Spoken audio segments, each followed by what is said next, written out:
Where are we? Here we are. So this is module 19 of the electronics course, and today we're going to talk a little bit about diodes. Next week we'll talk about power supplies. So we're going to talk a little bit about what a diode does, types of diodes, ratings of diodes, and uses. So basically, a diode is a component that allows current to flow in one direction. So if you look at the diode, this is the symbol of the diode. So current flows in this direction. There's the anode, which is the positive side, and the cathode, which is the negative side. And physically, it would look something like that. And the cathode is represented by a band. So ideally it would be zero resistance in one way and infinite resistance in the other way. So the thing to remember is that um, current and electron flows are in two different directions. Current flows in one direction and electron flows in the opposite direction. Now, some textbooks get it wrong, and some textbooks just have it backwards. So just keep that in mind when you're looking at it. In most cases, we only talk about electron flow when we look at tubes or semiconductors. And then when we get to the circuit part of it, we generally talk about current because it's easier to understand. Because it can get confusing if we talk about electron flow. So the the first original diode came from a tube in the good old days, and what you had here was a filament, and this is basically uh, like a heater. You can either have the filament directly as the cathode, or you can have another layer in between here. So the filament would heat up the cathode. And what would happen here is that electrons would be given off this heating element here, or the cathode, and would flow over to the plate or to the anode. And this would all be in a vacuum. So here is a representation. So you have your filament heater here with a battery or a voltage source and electrons flowing. So electrons flow from the cathode to the anode. And then you have some sort of load here. This is the basic principle of a diode. Now, nowadays we use semiconductor diodes, and again, so no current flows from the cathode to the anode. So there's no current flow in this way, but current flows in this way. Now, what did we do before we had semiconductor diodes? Oh, we have a number of different diodes here. They're all in different shapes and sizes depending on the voltage and the current rating. Here are some of the typical ones that you can buy these days. These are known as glass diodes.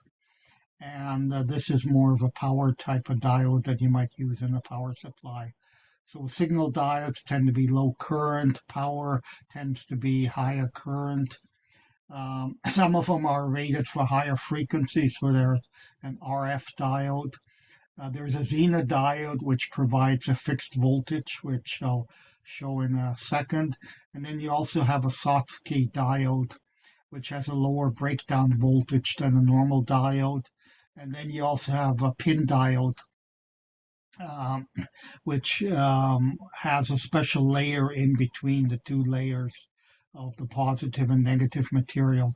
And this is used to switch as an RF frequency. So now they used to be quite expensive, but you can also use the 1N4007 as a pin diode in certain applications. And what they're actually using it now is in a radio transceiver. So instead of having a relay switch between the transceiver and the transmitter, the receiver and the transmitter. They now have a solid state switch with a couple of diodes doing that the same part, so you don't need a mechanical relay anymore.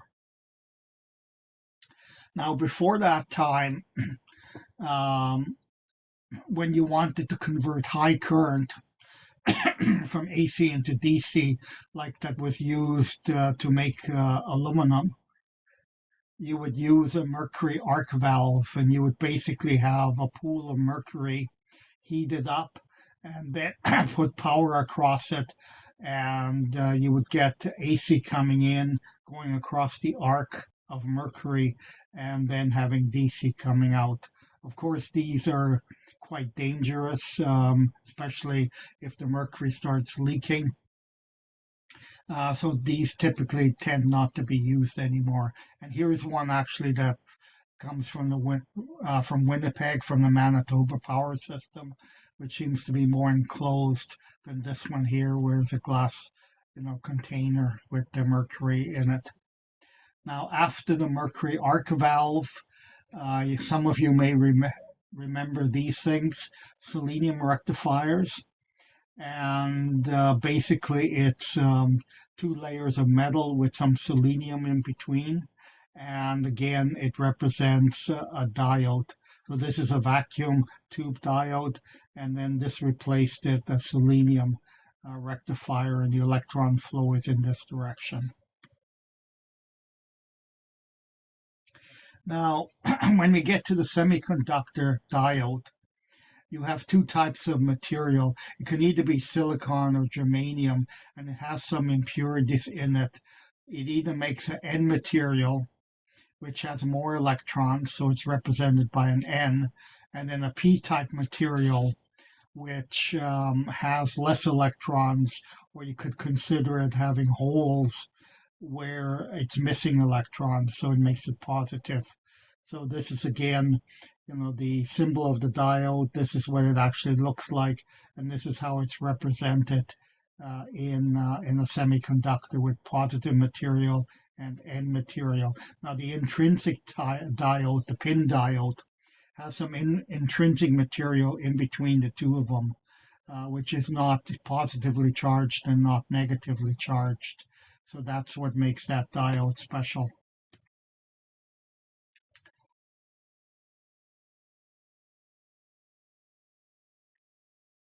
Now, what happens in the diode is, since you have the P material, which is missing electrons, and the negative material, which has an excess of electrons, these electrons and holes tend to move across and form a gap, which is called the depletion region, and it's represented over here. So, so there no electricity can flow from one side to the other across this depletion region. So you need a minimum amount of voltage to jump this gap, and it varies depending on whether you have silicon material, which is about 0.7 of a volt, or germanium material, which is about 0.3 of a volt. Now, if you look at a current voltage curve trace of a diode, you would get something like this down here in the bottom picture. So basically what you have here is you have positive voltage going here, negative voltage going here. So this would be reverse biased, this would be forward biased, and then you would be monitoring current. And what you would get here is you have your depletion region here, which is about 700 millivolts for silicon and about 300 millivolts for germanium. So here, depending on how high you go, determines the current rating of the diode.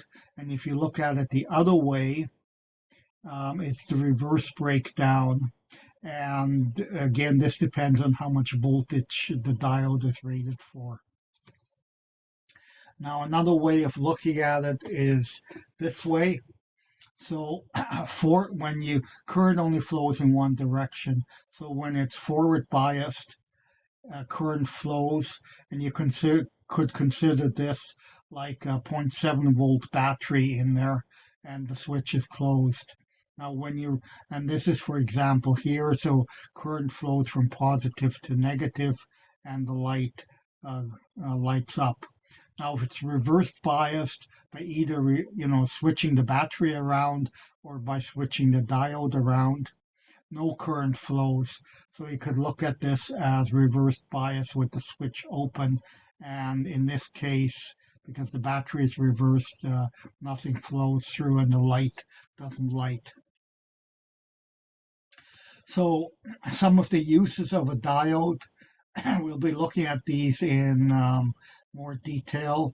As a rectifier, as a blocking diode, back EMF protection, a demodulator for AM signals, a protection circuit, a voltage doubler, and also as a logic gate.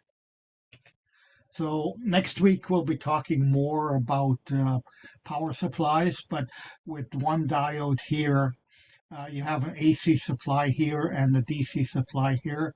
So when you look at it, here's your sine wave, and with one diode, it only allows the positive part of the voltage to go through so that you get here pulsating DC coming out of it. Now, if you look at as a blocking diode, for example, if you have a battery here and you put a blocking diode in here and you have a load, what that prevents you from having is if you actually put in the battery backwards, no current would flow and your load would be safe. This is typically what they do for solar panels, but the disadvantage here is that you get a 0.7 volt drop across the diode. So, if you have a 12 volt battery, you're only going to get 11.3 volts here. If that's not that critical for your load, then I would put in a blocking diode.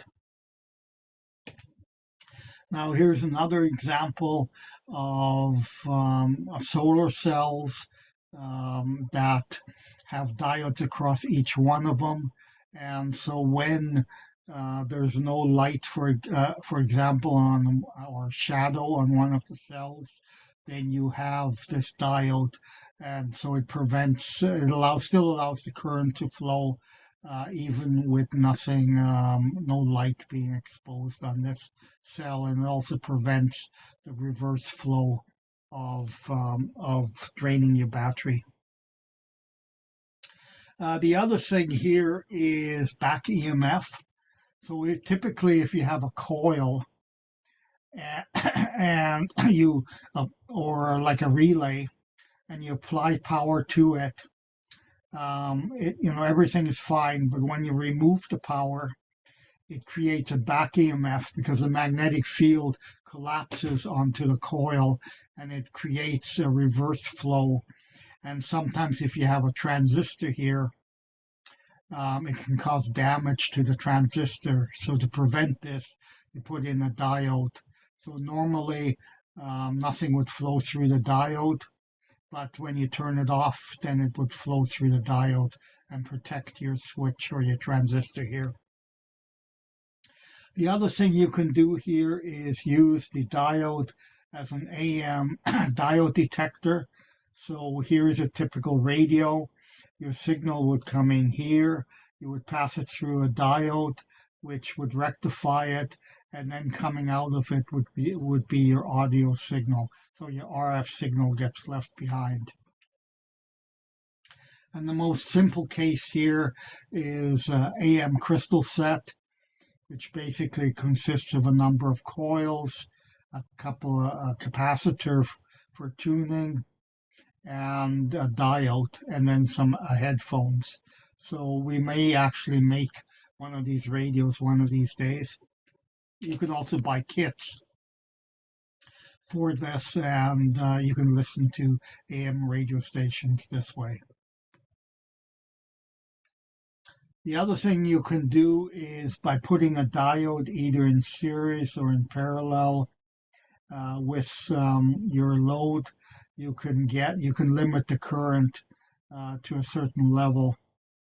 And by putting two diodes in place, you can also, clip the signal. So it provides some sort of protection if you're trying to, limit the signal coming through. And you can also, if you have like a signal that's centered around ground, and you want to move the signal up, you can also use a diode for that, and the capacitor. The other thing you can use is you can make a voltage doubler. So by having two capacitors and two diodes, you actually get twice the voltage out.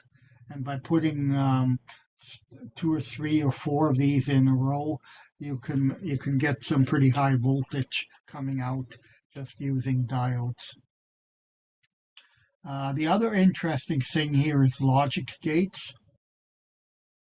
You can make OR and AND gates using diodes. So, typically here, if both are off, it would be off. If one is off, it'll be on. If one is off, if the other one is on, it'll be on. And if both are on, it'll be a 1. And depending how you arrange these diodes will determine your logic level. So here, for example, would be, a power supply and the battery backup. So the power supply would normally operate to the load, and the diode here would prevent current from going into the battery. Somehow you're still going to have to charge this battery, but if the line operated power supply goes off, then automatically the battery would kick in and would keep your load working. This is like how an uninterruptible power supply would work.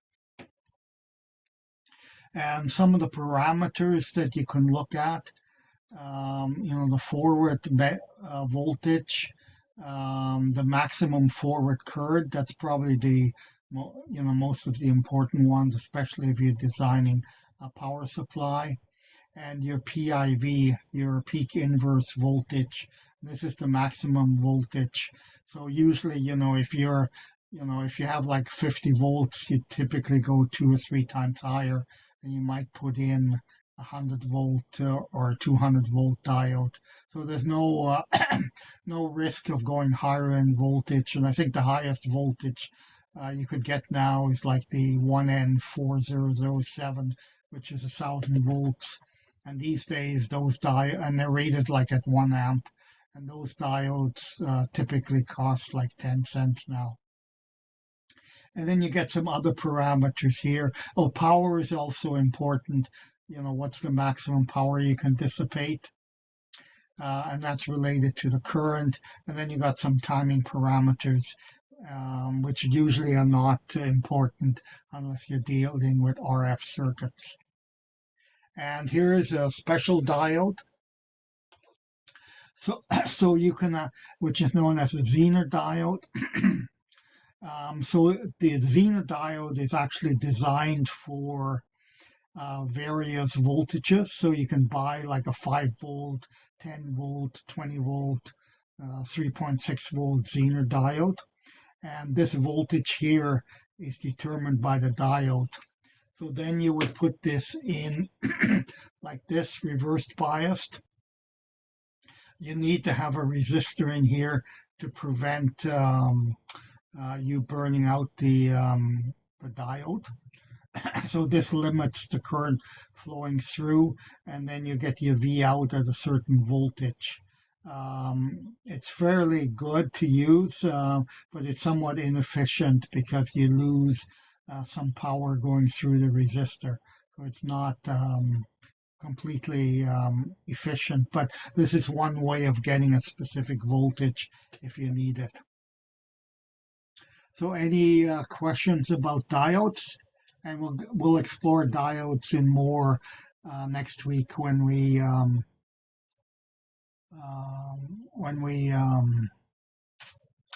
do this. Let me just stop the share. Oh, I don't know. Oh, okay.